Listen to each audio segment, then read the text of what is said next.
உங்க favourite top cook dupe cook season 2 ஷோவை இப்ப சாட்டர்டே அண்ட் சண்டே காலையில 9 மணிக்கு எல்லாருக்கும் முன்னாடி பார்க்க விரும்புறீங்களா? உடனே சன் நெக்ஸ்ட் ஆப்பை டவுன்லோட் பண்ணி சப்ஸ்கிரைப் பண்ணுங்க.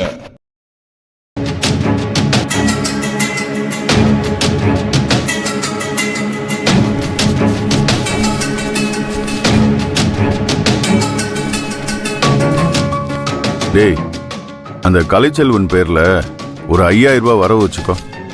சரிப்பா. வச்சுட்டியா? அந்த முத்துலட்சுமிக்கு ஒரு 2000 ரூபாய் வரவு வச்சுக்கோ. அப்புறம் அந்த மார்க்கெட்டு ராமநாதன் இருக்கான்ல, அந்த கடை நம்பர் 250, அவன் நேதிக்கு வந்து ஒரு 20000 ரூபாய் கொடுத்துட்டு போன, அவன் வர வச்சுக்கோ. அப்புறம் அந்த பூக்கடை சாந்தி ஒரு 10000 ரூபாய் கொடுத்த வர வச்சுக்கோ.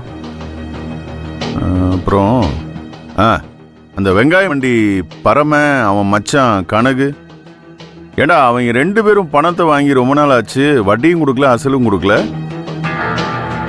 இதுவர் மார்க்கெட் சைடு போனீன்னு வச்சுக்க, அவங்க 2 பேரையும் சத்தம் போட்டு வா. அப்படி சத்தம் போடலன்னு வச்சுக்க, இன்னைக்கு தரேன் நாளைக்கு தரேன்னு அப்படியே இழுத்தடிச்சிட்டு இருப்பாங்க. சரிப்பா.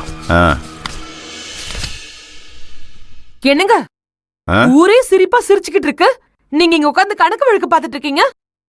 எந்திரிச்சு போய் விஷயம் என்னன்னு முழுசா கேட்டுட்டு வாங்க. ஹேய், கொஞ்சம் பொறுமையாயிருடி. என்ன வந்ததுல இருந்து அப்படியே பரபரப்பா இருக்கிறவா? என்ன விஷயம்னு தெளிவா சொல்லு. உங்களுக்கு யாரும் போன் பண்ணலையா? உங்களுக்கு எந்த தகவலும் தெரியாதா? இல்லையே. மா, இப்ப என்ன விஷயம் சொல்ல போறியா இல்லையா? சிதம்பரம் பேத்தி ரோகிணி இருக்கால, அவ கல்யாணம் தடங்கல் ஆகிட்டே இருந்ததுனால மனசொடைஞ்சு விஷத்தை அரைச்சு அத கேக்குல கலந்து எடுத்துட்டு போயிட்டாலாம். எங்கம்மா எடுத்துட்டு போயிருக்கா? அவளுக்கு நிச்சயம் பண்ண மகேஷ் பையன் இருக்கான்ல, அவனுக்கும் கொடுத்து இவளும் சாப்பிட்டு 2 பேரும் அட்மிட் ஆயிட்டாங்களாம். லெட்டர் எழுதி வச்சுட்டு போயிருக்கா. குடும்பமே அலறி அடிச்சு போய் இப்ப ஹாஸ்பிட்டல்ல தான் இருக்காங்க. தங்கமே, எவ்வளவு அருமையான ஒரு விஷயத்த சொல்லி இருக்கிற. அப்படியே தேனா வந்து பாயுதுடி. டே மவனே, அந்த வீட்டு கல்யாணத்தை நிறுத்துறதுக்கு நம்ம எவ்வளவு பெரிய வேலையெல்லாம் செஞ்சோம். ஆனா அந்த வீட்டுல இருக்கிற மேனாமினிக்கு மேக்கப் பைத்தியம் 10 பைசா செலவு இல்லாம என்ன அழகா நிறுத்த போறான்னு பாரு. டே, உண்மையிலே அவளுக்கு கோயில் கட்டி கும்பிடுடா. ஆமா மா, உனக்கு எப்படிமா தெரியும்? அவங்க கிளம்பி போறத பாத்துட்டு ஊரே அதான்டா பேசிக்கிட்டு இருக்கு.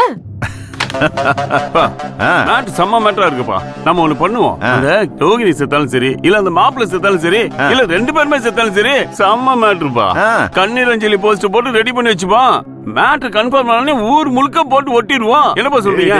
நீ என்னடா அவனை எங்கிட்ட கேட்டுட்டு இருக்கிறவன்? தாராளமா பண்ணு. முக்கியமான விஷயம்டா. கண்ணீர் அஞ்சலி போஸ்டர்னு சொன்ன உடனே இவனுங்க பிளாக் அண்ட் ஒயிட் தான் அடிக்கிறேன்னு. அவன் நம்ம வாழ்க்கையை கலர்ஃபுல்லா ஆக்க வந்தவடா, அதனால கலர் போட்டோவா அடிச்சு ஒட்டுடா. டேய், நமக்கு எந்த வேலையுமே வைக்காம அந்த அரலூசு அவளா வேலையை பார்த்துக்கிட்டா. அவளை நல்ல மரியாதையா ஜெகஜோதியா அனுப்பி வைக்கணும்டா. முக்கியமான விஷயம், அவளோட ஒரு நல்ல போட்டோவை பிடிச்சு எப்படியாவது பிரஸ் கொடுத்து உடனே பிரிண்ட் போட சொல்லிடு. இதுல இன்னொரு விஷயம் என்னன்னு தெரியுமாங்க? ஹாஸ்பிட்டல்ல உயிருக்கு போராடிக்கிட்டு இருக்கிற அந்த மாப்பிள்ளை செத்து போயிட்டான்னு வைங்க, இனிமே அந்த குடும்பத்துல இருக்கிற எந்த பொண்ணையும் எந்த மாப்பிள்ளையும் ஏன் எடுத்து பார்க்க மாட்டாங்க. டேய், என்னடா இன்னைக்கு எல்லாமே நல்ல விஷயமாவே வந்துட்டு இருக்குது. சொல்லு சொல்லு சொல்லு சொல்லு. கேக்குல விஷம் வச்சு கொலை பண்ண குடும்பம்னு பேர் ஆகி ஒரு மாப்பிள்ளை கூட அந்த வீட்டு பக்கம் போகவே மாட்டான். ஐயோ ஐயோ, இதுதான்டா நமக்கு வேணும். காலத்துக்கும் மத்த எந்த பிள்ளைங்களுக்குமே கல்யாணமே நடக்காது. டேய், என் காதுல சந்தோஷமான விஷயமாவே எழுந்துட்டுடா. Super super. நம்ம சபதமும் நிறைவேறிடும். டேய், சித்ரா இவ்வளவு சந்தோஷமா இருந்து நான் பார்த்ததே இல்லடா. இனிதான் நம்ம தீபாவளிய அதுக்குள்ள நம்ம வெடி அன்னைக்கே வெடிச்சிட்டோமே. ஏய், விடுறாம அவனை பரமண்ட சொல்லி கொண்டு வர சொல்லுவோம். அப்படியே வெடிச்சு ஜம்மாயிச்சிருவோம். என்ன இனிமே அந்த கதிர் அவன் மூஞ்ச எங்க போய் வச்சுப்பான்? இரு, அவன் வரட்டும். அவன் மூஞ்சில கரிய பூசுறேன்.